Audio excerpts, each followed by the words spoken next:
Brought to you by Penguin.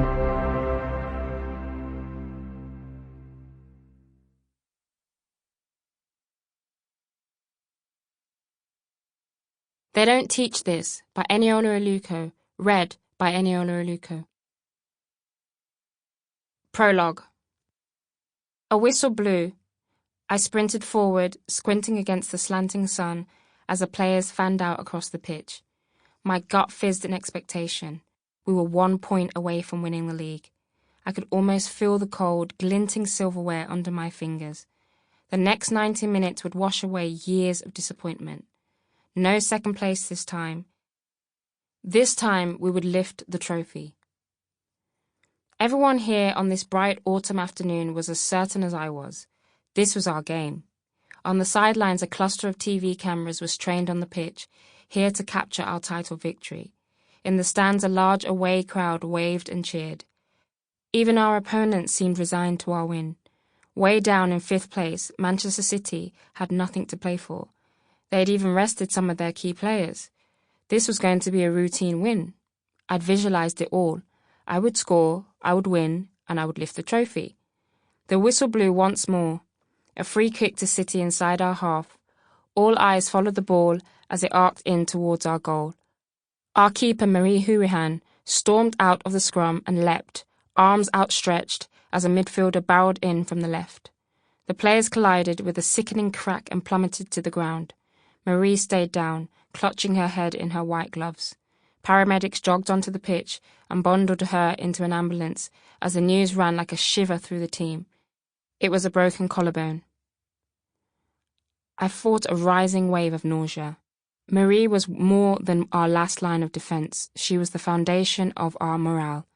11 minutes in, this game, our game, had taken a nightmarish turn. The back line looked on, glum and shell-shocked, as the substitute keeper warmed up and stepped onto the pitch. Losing our keeper had hit us hard. All our bravado was evaporating into the pale afternoon air.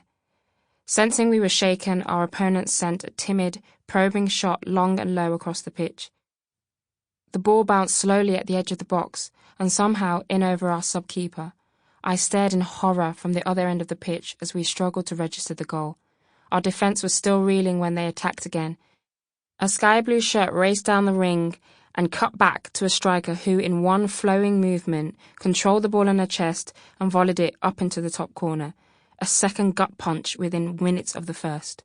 I gazed around my teammates. There was no fire or fight in their eyes, only numb shock. Up front, it would fall on me to stop the free fall into despair.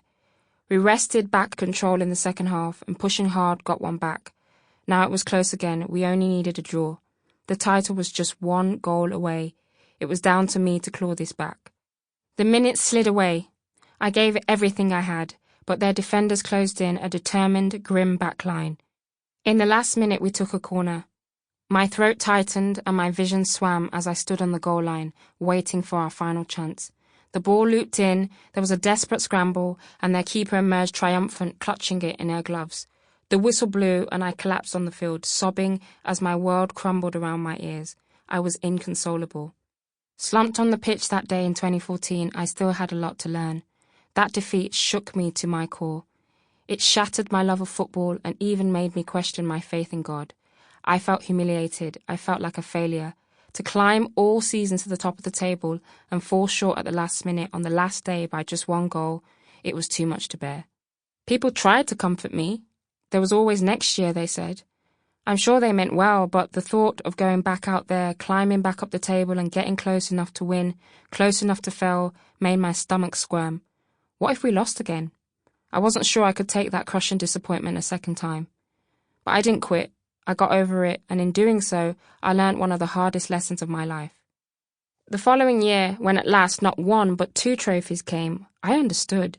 It was the defeat that had driven us, not only to win, but to exceed even our own expectations. That humiliating loss gave us an edge over the other teams. It was the extra fuel that propelled us over the finish line to claim both the title and the FA Cup. Our failure was the foundation of our success. Since then, I've learnt to embrace failure when it comes. It didn't happen overnight. I still get disappointed. That's only... Sample complete. Ready to continue?